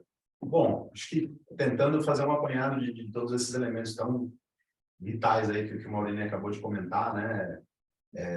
Não se toma decisões baseadas em dados com informações isoladas, né? Não conseguimos alcançar talvez esse nível de excelência, de confiabilidade da informação, se os dados eles não tiverem contexto. Então, acho que o principal recado, né, diante de todas as discussões de hoje é a tecnologia isolada ela não resolve 100% dos problemas. Alinhar as estratégias, né, de negócio, ter essa visão de longo prazo, entender que essa transformação digital é um processo, né? A própria exponencialidade da tecnologia faz com que a gente tenha uma certa ansiedade de obter resultados rápidos, imediatos, mas é um processo, uma trilha, né, que demanda aí um ganho de maturidade, mas acho que essa conscientização está se tornando também cada vez mais realidade, e esse alinhamento estratégico entre a visão de futuro da organização, suas estratégias, onde ela quer chegar, né, e a aplicação cirúrgica dessas tecnologias em prol dessa melhor integração, e aí sim, de gerar dados confiáveis e com contexto, né, é possível, né, e é o recado que a gente deixa aqui. Participem desses eventos, participem dessas trocas de conhecimento com a gente, porque cada vez mais a gente vai disseminar exemplos, casos e compartilhar informação útil. Antes de chamar de volta, a gente partir para o final aqui, no encerramento, tem, acho que uma enquete, né? Isso, a gente está querendo propor aqui da TRI, de ajuda para os bastidores aqui. Bacana. Acho que... pessoal, essa enquete, na realidade, ela está muito alinhada a esse estudo feito no mercado americano, né? E a gente quer muito aqui ouvir vocês, né? Em relação à visão, né? Vocês são especialistas aí, conhecedores muito desse segmento Brasil, e a gente quer ouvir também como é que é a visão, né, desses pontos aqui para o Brasil, né? Então, que bacana, olha lá. Lapidar dados e informações para mitigar riscos e projetos, né? 30%, está pequeno para mim, mas 40% agora. mitigar custos, reduzir cronogramas, sustentabilidade e redução do desperdício. Então todos os aspectos da pergunta né, quais são as prioridades para 2023, né, pessoal? Então, ali já está batendo 61%, acho que vocês estão vendo aí, né, Rodrigo? Acho que sim, né? O pessoal está vendo na tela. Uso de sistemas especialistas em construção de engenharia, 21%, e criação de novos negócios a partir de tecnologias disruptivas, 23%. Então, assim, muita gente apostando aí em minimizar custos, reduzir o cronograma, sustentabilidade. Essa história da sustentabilidade é muito bacana, né? Porque agora é pegada de carbono, tudo isso que eu preciso também gerenciar. E aí, ter plataformas que façam esse tipo de gerenciamento são vitais aqui. Muito obrigado pela participação aí nessa enquete, pessoal. Léo, você quer falar sobre Sem a dúvida. surpresa? Sem dúvida. Agora, feita essa primeira enquete, né, é importante esse tipo de interação para que a gente conheça vocês que estão aqui participando. Né? Vários nomes aí a gente já observa que nos acompanham, já participam das nossas lives, dos nossos eventos aqui, vários novos nomes. Então, para que a gente se conheça cada vez mais, né, e possa oferecer conteúdo direcionado, de qualidade para vocês, esse tipo de interação é muito importante. E para aprofundar um pouco mais ainda essa nossa interação, existe uma outra survey aqui no nosso chat, que eu vou pedir para vocês poderem responder, que ela traz, na realidade, uma gratificação para vocês. Então, todos vocês que estão participando aqui hoje com a gente, nós estamos gratificando vocês, né, a organização a qual vocês fazem parte, com um serviço cortesia aqui da nossa equipe Oracle de diagnóstico de inovação. Então, essa é uma atividade que vai ser realizada aqui através da nossa equipe de consultores especialistas para entender um pouquinho melhor aí o panorama das companhias que vocês representam, as atuais tecnologias que vocês utilizam, um entendimento aí de objetivos estratégicos para um balizamento inicial, né, e direcionamento de vocês quanto a esse roadmap de inovação. Então, existem algumas datas disponíveis nessa pesquisa, né? Caso alguma dessas datas não atenda a necessidade de vocês, fiquem tranquilos, escolham ainda assim uma delas para que a gente entre em contato e minimamente alinhe aí a melhor ocasião para que a gente realize essa atividade. De fato, é algo de bom grado que a gente está oferecendo para vocês e vai nos ajudar a conhecê-los ainda mais, né? Para que em próximos eventos a gente traga ainda mais conteúdo relevante para essa turma, Eric. Muito bom. Agora eu vou chamar todos aqui de volta para participarem. Então, os que estão online, chamar o Bernardo e a Natália aqui para ficar com a gente. Rafael e a Késia. E aqui temos algumas perguntas aqui. Eu vou fazer direcionando aqui. Aí eu vou pedir a participação maior dos nossos convidados que estão online aí, do Rafa e da Késia. Então, eu vou direcionar para a Késia aqui. Da Bianca Miranda pergunta: nós estamos com uma dificuldade enorme para embasar os preços em licitações. Você teria alguma sugestão nesse sentido? Acho que você comentou até a questão da dificuldade mesmo na parte pública, né? Sim, obrigada, Bianca, pela pergunta. Essa dificuldade, ela é histórica, né, de precificação de projetos, e a gente tem criado vários momentos de discussão, porque não temos a resposta pronta, né? O que a gente tem são linhas de pensamento, o que a gente tem são várias discussões de profissionais, especialistas em precificação de obra também, e todos são unânimes na mesma resposta: precificação de projeto não pode ser por metro quadrado. Precificação de projeto tem que ser por hora. E a gente tem uma dificuldade imensa de precificar projeto, porque a gente está precificando serviço. Quando a gente tem uma empresa, por exemplo, quem tem uma loja de sapato, a gente abre lá o nosso estoque, a gente conta quantas caixas tem, é muito fácil a gente precificar qual é o nosso estoque. Quando a gente tem um escritório de projetos, a gente tem uma quantidade de profissionais e cada profissional tem uma capacidade de entrega de trabalho de horas produtivas, horas improdutivas, e a gente não, eu estou falando a gente, né, generalizando, mas as grandes empresas sabem, né, a maioria das empresas aí de grande porte, as empresas que representam aí significativamente o nosso mercado da construção civil sabem, por isso que elas são as grandes, né? Mas eu falo dos pequenos escritórios e cito o meu escritório como exemplo. Eu tinha um escritório com 10 profissionais e eu cheguei ao fundo do poço. Eu sempre conto isso nas minhas aulas, não tenho vergonha de dizer isso, e acho que esse é uma das motivações que me faz falar das minhas experiências profissionais, compartilhar, porque eu precificava muito mal, eu não sabia precificar e quase quebrei a minha empresa. Quando eu comecei a buscar apoio, busquei apoio no Sebrae, busquei apoio em vários cursos, em mentorias, em consultorias, eu aprendi a precificar e a gente começou a respirar um pouco mais aliviado, dentre outros erros que eu cometi, né, de querer fazer todos os projetos, enfim, mas aí é um outro assunto. Falando sobre precificação, o conselho que eu dou para você, Bianca, é que você participe de fóruns de discussões.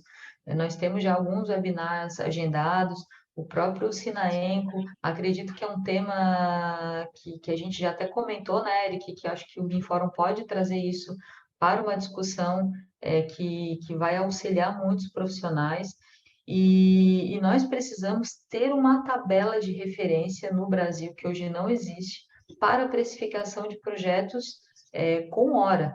Ah, mas tem que ser uma precificação de projetos em BIM? Eu acredito que não. Precificação de projetos, ela pode ser em hora. Qual é a diferença de um projeto em BIM e de um projeto usando um método tradicional? Você vai ter outros itens, por exemplo, como CDE, como compatibilização de projetos, que não se quantificava isso quando se orçava projeto em CAD, normalmente.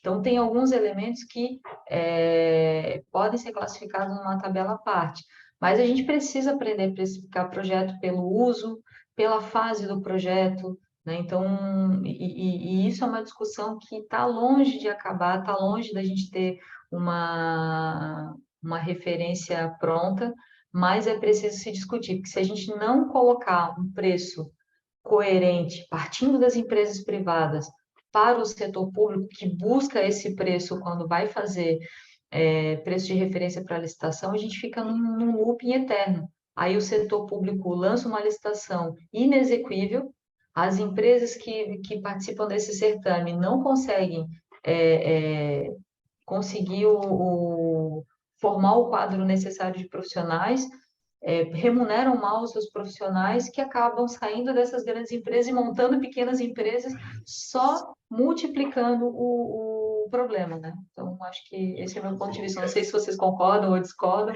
mas eu queria pedir um pouco da experiência aí, como você falou, o BIMFórum tem trabalhado nos guias de contratação, né, em BIM, e acho que o Rafa pode colaborar também nessa resposta e precificação pela experiência dele, tanto em entidades privadas, né, que ele trabalhou como consultor, como também no órgão público, né, Rafa? O que você tem para colaborar com a gente aqui? Eu vou contar uma experiência. O primeiro projeto em BIM que a gente licitou, a gente tinha que obrigatoriamente usar a tabela de referência que o Estado tinha para elaboração de projetos. E a tabela era precificada por metro quadrado, então não tinha jeito, tínhamos que usar porque era orientação jurídica. Quando fizemos o segundo projeto, por conta da unidade ser por metro quadrado, eu fiz pesquisa de mercado. E aí tem um decreto federal que determina, né, que orienta a precificação via preço de mercado. O mercado orçou entre um projeto de mais ou menos 8 mil metros quadrados, entre 500 mil e 1,5 milhão. Essa era a faixa. Imagina você, uma empresa, orçar um projeto por metro quadrado, uma 500 mil e a outra 1,5 milhão. Né? Então, é muito diferente. Né? E eu concordo com a Késia, porque o Syncro, que é a tabela de referência do DENIT, né? Enfim, ela já trabalha pela ótica da hora homem, né? HH. E eu acho muito mais interessante. Pensando na lógica, como bem colocou o Maurício, sobre os ágeis, né? Ela trabalha sobre aquilo que é relevante. Então, se eu priorizo as relevâncias, ou seja, aquilo que é mais importante fazer, e trabalho pela unidade de tempo para precificação, pode ser que chegue um determinado momento que o cliente diga assim, está ótimo, para o projeto por aqui, eu não preciso mais nada, daqui para frente eu toco de outro jeito. Então, a precificação, acho, sim, mais inteligente, não quer dizer que seja fácil, não quer dizer que seja algo simples de colocar em pauta. O que nós não temos é o hábito de medir. Isso eu acho que sim, precisaríamos ter o hábito de medir. Pode ser aí que seja uma... vou talvez pontuar, Eric, nas nossas reuniões junto ao BIMFórum, de talvez fazermos uma pesquisa, uma enquete de medirmos a hora homem de trabalho de projetos. Alguém se dispõe a gente a fazer essa medição, então quanto custa? Você orçou por metro quadrado um valor. Quantas horas homens você se dedicou exatamente àquele projeto? Porque assim, enquanto nós não tivermos essa referência, a gente vai ficar sempre na conjectura, imaginando e nunca concretizando algo de fato para entregar para o mercado, né? A gente precisa sair do achismo para ir para o pragmatismo e a ciência, né, dando como suporte a essa determinação. Voltando a elogiar a iniciativa, esses insights são importantes para a gente estar levando junto ao BIMFórum, junto a outras entidades e discutir mesmo. Eric, me permite só, desculpa interromper, mas me permite só fazer 2 colocações. Eu queria que o pessoal colocasse aí no chat, a galera que está nos assistindo, quem nunca passou por uma experiência de você estar no teu escritório trabalhando no seu projeto, cheio de tecnologias maravilhosas, CDE, você uma equipe top de profissionais, aí de repente chega o gestor de projeto, o pessoal para tudo, todo mundo vai mudar de projeto, vai mudar para o projeto B, para o A, vai para o B, porque a gente tem que faturar, porque tem que medir, porque tem que pagar a folha, porque a gente não viu e tal, né? Porque a gente não precifica, aí a gente complica o financeiro, porque não planeja, porque não mede e porque não controla. E aí a gente cai num buraco. Coloca aí a experiência, pessoal, provoco vocês, coloca no chat aí quem nunca passou por uma situação assim. E outra, sugestão para o BIMFórum também, né? O BIMFórum hoje ele tem um poder e uma capacidade de apoiar o setor incrível. E alguns profissionais falam, mas o Tribunal de Contas, o Ministério Público não aceita, porque a gente tem que usar uma referência. Esses dias eu estava participando de uma live que o pessoal estava falando isso, a gente é obrigado a usar porque o Tribunal de Contas exige. Puxa, vamos chamar o Tribunal de Contas e vamos apresentar. Olha, essa é a situação, esses são os problemas que acontecem, precisamos do respaldo de vocês. Vamos criar junto uma mentalidade para que vocês não travem, né? Como o Rafa explicitou ali, né? Dificuldades que ele teve no início, porque o entendimento dos juristas, o entendimento do jurídico era um, e ele tinha um outro entendimento técnico extremamente embasável, né? Mas que a gente precisa, né, dessa conversa, desse diálogo, para que os tribunais entendam que a gente precisa mudar, senão a gente vai ficar num looping e o BIM não vai decolar. Minha visão, assim, bastante pragmática, né, mas é a dificuldade que eu tenho percebido aí do mercado. Considerando que todos estamos no mesmo barco e na mesma direção, né? Pode falar, Rafa. Rapidinho, o que a Kézia comentou, né?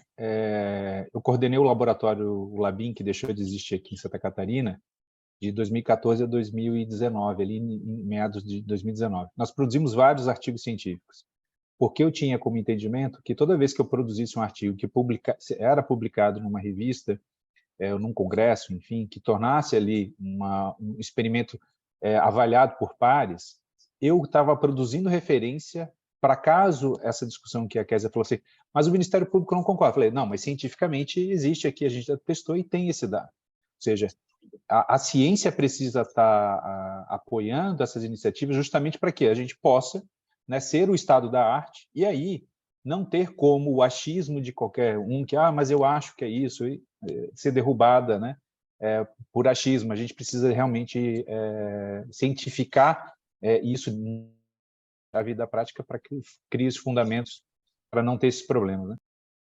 Ótimo. Vou fazer uma pergunta aqui, vou direcionar aqui para o Bernardo, falando de planejamento, alguma coisa assim, depois eu queria que o Morinei complementasse também com a experiência. O Sócine Silva aqui, meu amigo, também está participando. Hoje temos que entregar propostas para o cliente com prazo muito curto. Não tem informação suficiente, projetos básicos e incompletos, ou seja, é cultural a não prioridade no estudo de projeto, na entrega de proposta. Assim, o planejamento da obra e o custo são afetados. Como mudar isso? Dificuldade. Bom, mais uma vez a pergunta do milhão, né? Mais uma. Eu diria que tentar ao máximo é o famoso dividir para conquistar, né? Então, se a gente não consegue analisar o todo, será que a gente consegue fazer uma proposta para uma parte e aí fatiar o problema de maneira que a gente consiga ter mais previsibilidade? Acho que é um pouco disso, né? O planejamento tem esse papel da gente conseguir aumentar a chance de sucesso daquela entrega e aí o cliente colher os benefícios, né, tão esperados dessa entrega, sendo que, eventualmente, você que está prestando aquele serviço, você também, o seu benefício é o lucro, né? Então, você tem que ter a sua margem, né? Todo mundo presta o seu serviço e quer ter o seu resultado. Então, o recado é utilizar as tecnologias, que é uma parte mais técnica, mas também usar o nosso conhecimento, não só o técnico, mas o comportamental, aí vem a habilidade de negociação, toda uma gestão de mudança também envolvida nisso, que eu acho que é importante a gente também desenvolver para complementar essas competências e com as ferramentas e aí resolver melhor os problemas. Acho que é um pouco por aí. A dificuldade existe mesmo. Exato. A gente acaba vivendo dentro da consultoria também algo parecido, né? Em relação a, puxa, sempre aquela RFP que aparece, né, aos 45 do segundo tempo, e como fazer, né, para você garantir, né, que você vai entregar, né, a melhor oferta, a melhor qualidade, o ser mais competitivo, né? Isso é importante, né? Você quer entrar e realmente quer entrar para vencer. Então, um ponto que eu vejo que aí, olhando para soluções, né, e olhando para esses cases que nós citamos aqui, depois o pessoal aí que estiver assistindo quiser conversar especificamente sobre os detalhes, até a gente apresentar esses clientes para vocês, estamos abertos, mas é o histórico, né? A percepção de projetos iguais, nem todos os projetos são iguais, né? A concepção de projeto início, meio e fim, né? E tem que ter, né, duração aí, mas projetos similares. E esse histórico que você consegue, através das soluções, resgatar para você poder, né, eventualmente, gerar uma melhor precificação, gerar uma definição de escopo mais assertiva, né, isso é um diferencial. Porque hoje, se você não usa algo como uma solução nesse sentido, você acaba tendo que recorrer à planilha, aí a pessoa saiu da empresa, não tem mais aquela informação, é a tal do símbolo das informações conhecidas, né? Então, acho que isso é um fator primordial que a gente vê aí nas novas tecnologias. A questão do banco de dados, as informações precisas, né, de fácil acesso, na hora certa. Então, essa base de dados e informações que começa por aí. E essa é uma roda que tem que começar primeiro colocando a informação, criando essa base para depois você tirar os frutos, colher os frutos. Exatamente. Só complementando esse ponto que o Maureen falou, então a gente pode realmente fazer uma estimativa análoga, ou seja, olhar projetos similares, ou até mesmo paramétrica, né? Você olha, se eu tenho a produtividade de tanto, né? Tem tanto uma similaridade, mas também tem um pouco de facilidade de comparar através desses parâmetros. Então, a gente acha que é um caminho que pode ajudar, né? Assim, olhar para aprender com o passado e projetar as novas oportunidades aí, conseguir orçar, não só planejar prazo, mas também o orçamento adequadamente. Perfeito. Vou direcionar agora uma pergunta para a Natália, gostaria que o Leonardo complementasse também. Do Bernardo José aqui, está fazendo uma pergunta: quais os pontos principais para se criar um CDE eficiente?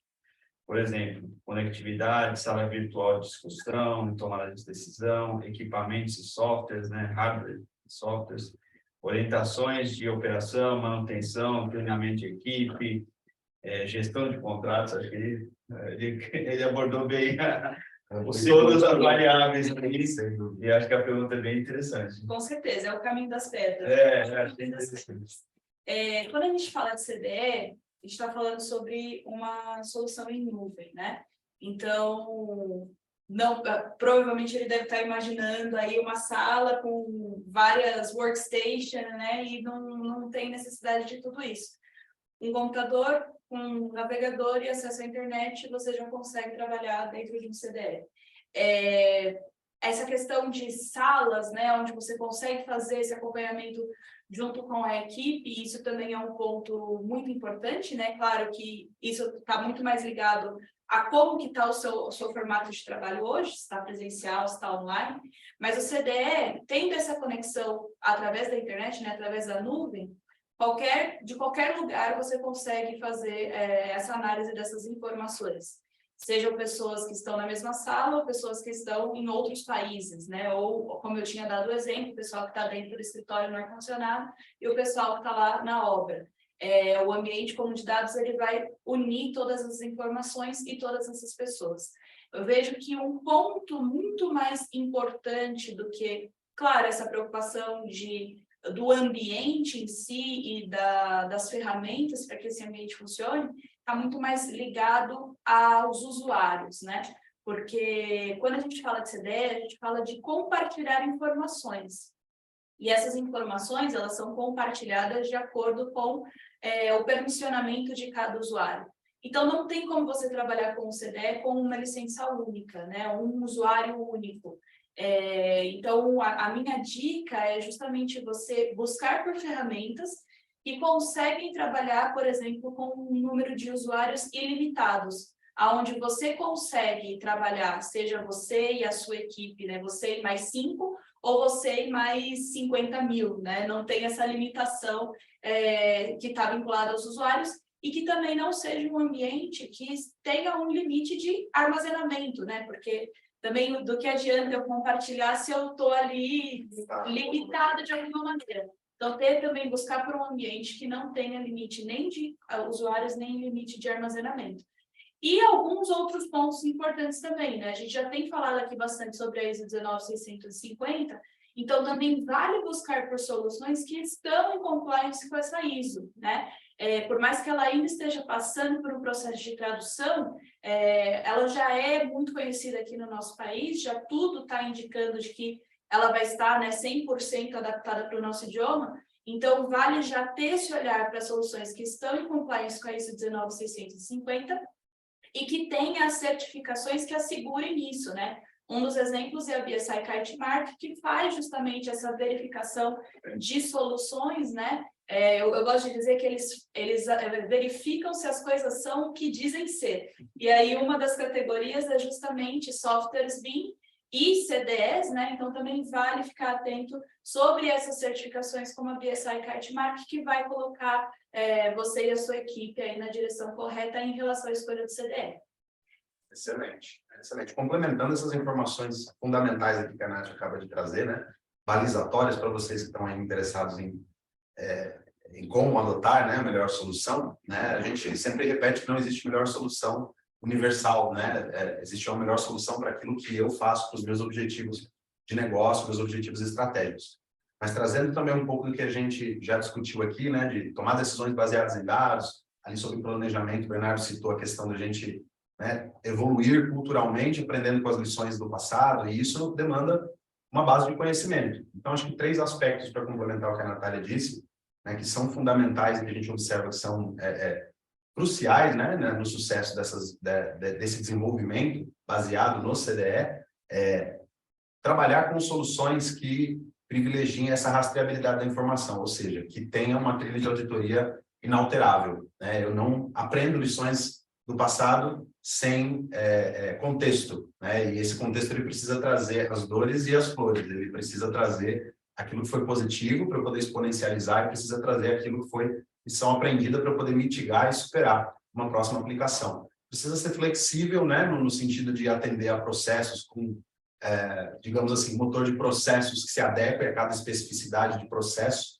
Cada vez a gente traz mais, né, falando muito de tecnologia hoje, mas processo e pessoas são fundamentais nessa transformação, né? E que, de alguma maneira, traga dispositivos que, com essa preocupação aí da segurança de dados, que está muito em voga, todos nós já citamos aqui um pouquinho, né, a respeito de segurança da informação, que minimize os aspectos que, historicamente, fazem com que o mercado, o nosso ecossistema, não adote uma solução como essa. A gente sabe que a construção civil é um setor muito competitivo, né? Muitas vezes, nessa relação de acessar o ambiente do meu cliente e trabalhar nos fluxos de trabalho que ali estão, usar informação e devolver entregáveis dentro daquele mesmo fluxo, Na prática, a gente sabe que existem empresas que até tiram a informação do sistema e usam pontualmente para poder realizar ali a entrega. Então, trabalhar com um sistema que também privilegie essa neutralidade de dados, né, e garanta que as pessoas possam estar ali dentro do mesmo ambiente e que a tecnologia privilegie uma usabilidade mais simples, intuitiva, fácil, e garantindo a segurança da informação que pertence a mim, a minha organização, nesse processo colaborativo com várias outras, né?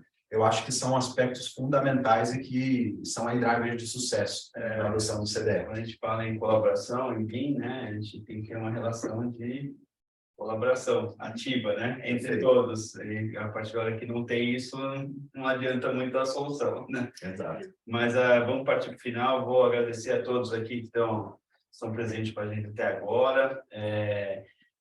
Gostaria de agradecer nossos representantes Oracle, né, que estão aqui, os nossos convidados, Kézia, Rafa, Marinei. As outras perguntas que ainda estão aqui no chat, a gente vai responder por e-mail, né, o pessoal vai responder. Então, agradeço a todos aqui e, de fato, como eu falei no começo, o BIM Fórum tem esse viés de estar unindo os agentes da indústria da construção. Então, essas discussões são muito relevantes, esses insights são levados em consideração nas nossas discussões internas e junto aos nossos associados. Convido a todas as empresas também que não conhecem o BIM Fórum a conhecer o site, a conhecer e se associar ao BIM Fórum. Então, gostaria de agradecer a todos aqui e vamos encerrar o evento por hora. Muito obrigado.